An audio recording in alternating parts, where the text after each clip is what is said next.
In other news, members of Parliament are meeting to elect the chairperson of a newly established committee on the Presidency in Cape Town. This committee will be responsible for overseeing the work and budget of the Presidency. In fact, that meeting, I understand, is currently underway. Let's listen in. As far as the situation tells, it is what it is. Honourable Matthias. Thank you so much, Honourable Chair. Well, asking a question is not to show ignorance, but it's important that Honourable Mauma Pilo, we study law so that we understand the interpretation of law. And if there is any in the law or in the rules of Parliament that is implicit, it's a responsibility of members of Parliament to make that which the presiding officer refers to explicit, so that there's no confusion going forward. Thanks so much, Chairperson. Sorry to do this. This is my last question on this item. So I can then safely assume that everybody present here, including alternate members, has got voting rights?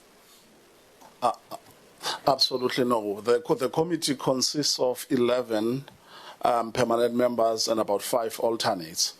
Therefore, the rules clearly state that the person who must participate in the decision-making of the committee are the full-time members. The alternates do have that right.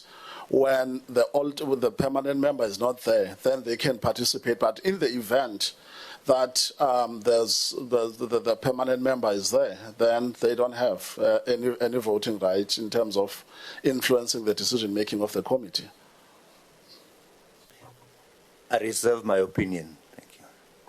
Thank you. We move to the next item of apologies, honourable members.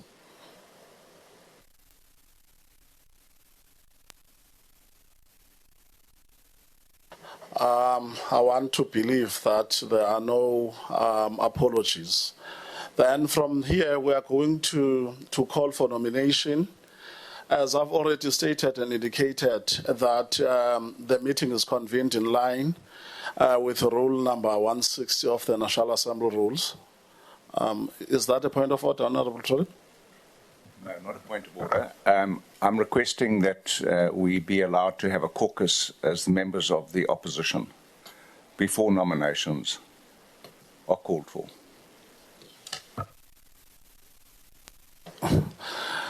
For how long, Honourable Trolley? For as long as necessary.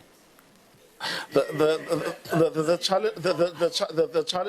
challenge that we are having as this committee is that when we applied to the Chief Whip and the House Chairperson, we wanted to extend the meeting to 11 for 2. That means it would take 2 hours. But due to the fact that there is another parliamentary business of Parliament that would need members, we were therefore told that we need to stick to 1 hour. So I'm worried that if we just keep it open, then it would suggest that the Parliament the committee will just leave without doing its business. But the members are here to decide.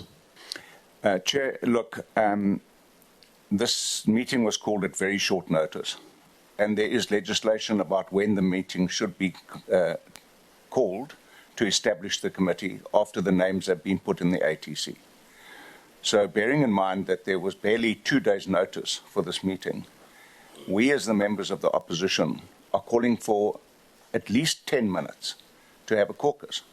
Now, that's not unreasonable.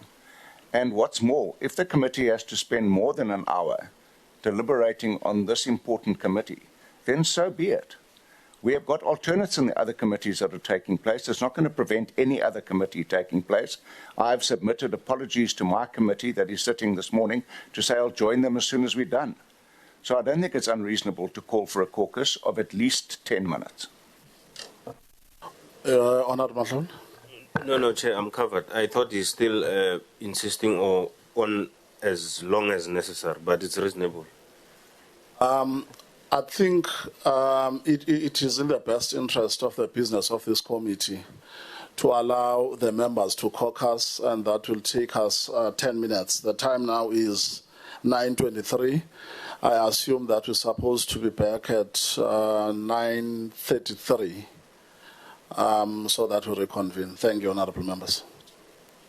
All right, so those were pictures we're beaming to you from Parliament at the newly established Presidency Committee. This is a body, if you like, in Parliament that was recently established to try and oversee the Presidency's budget, at least scrutinize over operations and administration in a structured way. You might remember this comes from a time where questions were raised about whether Parliament is able to play its oversight role over the Presidency specifically, because you do know, of course, that they're able to do that in many other departments. We've got the Oversight Committee on Defence, for example, on Finance, on Education, and the list goes on and on. But what was recently discovered is that there isn't one for the Presidency. And so there it is. Now the MPs are calling for a 10-minute caucus in order to deliberate so that they could see if the parties can find a way forward around who the chairperson of this committee is.